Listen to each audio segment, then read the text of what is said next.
কিডনির পাথর বারবার হচ্ছে, এটা নিয়ে ফেড আপ।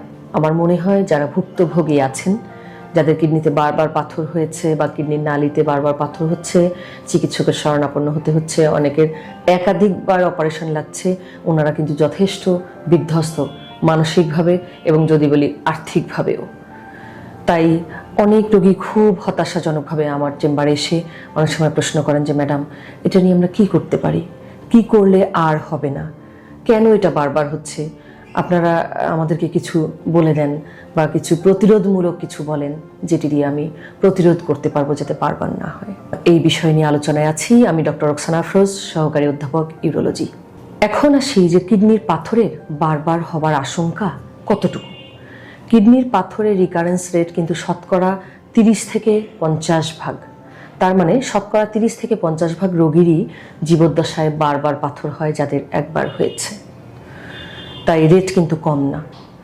এখন করণীয় কি?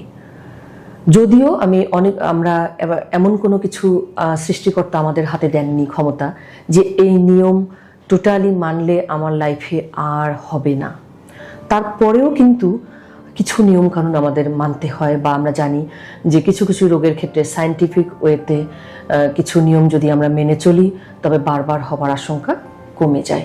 কিছুটা তো আমরা কন্ট্রোল করতে পারি যেটা আমাদের নিজেদের নিয়ন্ত্রণে আছে, যদিও সব কিছু নিজেদের নিয়ন্ত্রণে বা চিকিৎসকের নিয়ন্ত্রণে থাকে না। এখন আসবো যে কোন কোন নিয়ম বা কোন কোন উপদেশগুলো মানলে বারবার হবার আশঙ্কা কমে যায়। 3টি ব্রড হেডলাইনে সকল পাথরের রোগীর জন্য পরামর্শ। প্রথম হচ্ছে পরিমিত পানি পান করা। একজন অ্যাডাল্ট বা সুস্থ স্বাভাবিক মানুষ বাংলাদেশের প্রেক্ষাপটে দেখা যায় যে আমাদের যে বডি টেক্সচার বা ওয়েদার সব মিলিয়ে দৈনিক 2 থেকে 2.5 লিটার পানি পান করাই কিন্তু যথেষ্ট। প্রতিদিন 2 থেকে 2.5 লিটার পানি পান করতে হবে। তবে আবহাওয়ার তারতম্য ভেদে বা পরিবেশের কারণে বা কাজের পরিবেশের তারতম্যের কারণে কিছুটা কম বেশি হতে পারে। এখন প্রশ্ন হলো, অনেকেই কিন্তু পানি পান করেন, দেখা যাচ্ছে যে আমরা সকালের দিকে অনেক ব্যস্ত, অনেক কাজকর্ম, বাচ্চাকে স্কুলে দেয়া নেওয়া বা এসব করতে গিয়ে আমরা সকাল ভাগে পানি পান করি না বা কোনো খাবার গ্রহণ করি না। এরপরে আমি হয়তো 11টা-12টার দিক থেকে লিটার লিটার পানি পান করছি, তাতে কিন্তু হবে না। পানিটা পান করতে হবে সারাদিন ভাগ ভাগ করে। কারণ আপনি যদি দুপুর 12টা পর্যন্ত পানি পান নাই করেন, সেক্ষেত্রে প্রথমের অংশে কিন্তু ডিহাইড্রেশন থাকছে। ডিহাইড্রেশন কিন্তু কিডনির পাথর হবার ঝুঁকি বাড়িয়ে দেয় বা পানি শূন্যতা। তাই পানি ভাগ ভাগ করে পান করবেন সারাদিনে, এটি একটি। 2 নম্বর পরামর্শে সেটি আসবো যে রেড মিট অ্যাভয়েড করতে হবে আমাদেরকে। গরু খাসির মাংস বা লাল মাংস বলতে আমরা যেটি বোঝাই, এর মধ্যে যে সাবস্টেন্সগুলো থাকে যেগুলো কিন্তু কিডনিতে পাথর হবার আশঙ্কা বা কিডনি নালীর পাথর এগুলোর ঝুঁকি অনেকাংশে বাড়িয়ে দেয়।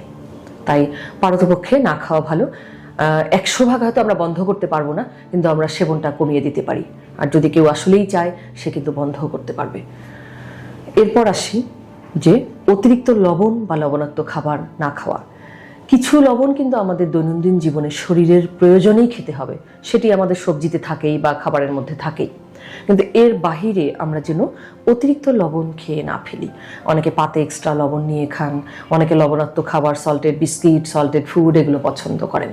তো এগুলো আসলে খাওয়ার প্রবণতা কমিয়ে দিতে হবে যাতে পাথরের বারবার হবার ঝুঁকি না থাকে। এখন আসি, অনেকের প্রশ্ন থাকে, ম্যাডাম শুধু কি এটি, আর কোনো খাবারের পরামর্শ আছে কি আমাদের জন্য? সেই পরামর্শগুলো আসবে যখন কোনো রোগীর বারবার পাথর হয়। আমরা কিন্তু পাথরটা অ্যানালাইসিস করতে পাঠাই যে এটি কোন ধরনের পাথর। তো আপনার কোন ধরনের পাথর বা কোন ধরনের সমস্যা আছে তার উপর বেস করে কিছু খাবারের পরামর্শ দেওয়া হয়। যেমন ধরুন, কারো যদি ইউরিক অ্যাসিডের স্টোন থাকে বা ইউরিক অ্যাসিডের পাথর থাকে বা কারো হাইপার ইউরিসেমিয়া থাকে, তাদের ক্ষেত্রে কিন্তু ইউরিক অ্যাসিড রিচ যে ফুডগুলো আছে সেগুলো নিষেধ করা হয়। যেমন ধরুন, লাল মাংস, গরু খাসির মাংস না করা হয়, কলিজা, ব্রেইন বা ঘিলু আমরা যাকে বলি, এগুলো খেতে নিষেধ করা হয়। লাল শাক, মসুরের ডাল, পুঁই শাক এগুলো নিষেধ করা হয়। আবার ধরুন কোনো এক গ্রুপের রোগী আছে যাদের ক্ষেত্রে স্টোন অ্যানালাইসিস করে আমরা দেখলাম এটি অক্সালেট স্টোন বা অন্য ভ্যারাইটির স্টোন, তাদের ক্ষেত্রে অক্সালেট সমৃদ্ধ যে খাবারগুলো সেগুলোকে আমরা না করি। যেমন ধরুন পালং শাক, প্রচুর অক্সালেট থাকে, না করা হয়। নাটস, বাদাম, পিনাট বাটার এগুলো না করা হয়। এছাড়া মাটির নিচের কিছু সবজি যেমন কচু, আলু এগুলো খেতে নিষেধ করা হয় যারা অক্সালেট স্টোন যাদের ক্ষেত্রে হয়। এরপর আসি যাদের ক্ষেত্রে ক্যালসিয়াম স্টোন হয় বা হাইপার ক্যালসিরিয়া আছে, যাদের ক্যালসিয়াম স্টোন হচ্ছে, তাদের ক্ষেত্রে কি নিষেধ করবো আমরা? অনেক রোগী বলেন যে ম্যাডাম তাহলে কি আমি ক্যালসিয়াম জাতীয় কোনো ট্যাবলেটও খেতে পারবো না, কোনো খাবারও খেতে পারবো না? নো। এক সময় ধারণা করা হতো যে ক্যালসিয়াম জাতীয় খাবার খেলেও ক্যালসিয়াম পাথর হবার আশঙ্কা বেড়ে যায়, কিন্তু না, আজকাল গবেষণা এসছে যে আপনি যাদের ক্যালসিয়াম জাতীয় পাথর আছে তারা ভিটামিন ডি, ক্যালসিয়াম এগুলোর ঔষধ ফর্মে সেবন করবেন না, কিন্তু খাবার আপনি খেতে পারবেন, যেমন দুধ, কচু শাক এগুলো খাওয়া যাবে, সেগুলো আপনার তেমন কোনো ক্ষতি করবে না। পরের প্রশ্ন আছে যে আমাকে কোনো একটা ঔষধ দেন, যে ওষুধটা খেলে আমি এটা প্রতিরোধ করতে পারবো যাতে বারবার না হয়। আসলে সকল পাথর প্রতিরোধ করবার তেমন কোনো ওষুধ নেই, কিন্তু যেমন ধরুন যার ইউরিক অ্যাসিড বেশি আছে তার ক্ষেত্রে কিন্তু ইউরিক অ্যাসিড যাতে বেশি না থাকে বা যাদের ইউরিক অ্যাসিড বেশি প্রস্রাবের সঙ্গে বের হচ্ছে তাদেরকে কিছু ওষুধ দেওয়া হয়, যেমন ফেবুক্সোস্ট্যাট, অ্যালোপিরিনল, এই গ্রুপের ওষুধগুলো আমরা দিয়ে থাকি যাদের হাইপার ইউরিসেমিয়া আছে।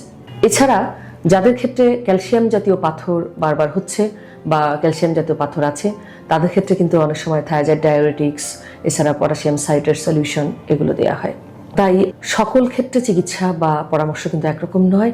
আপনারা আপনাদের পাথরের ধরন অনুযায়ী এই জিনিসগুলো খাবারের অভ্যাস বা ওষুধপত্র সেবন করবেন।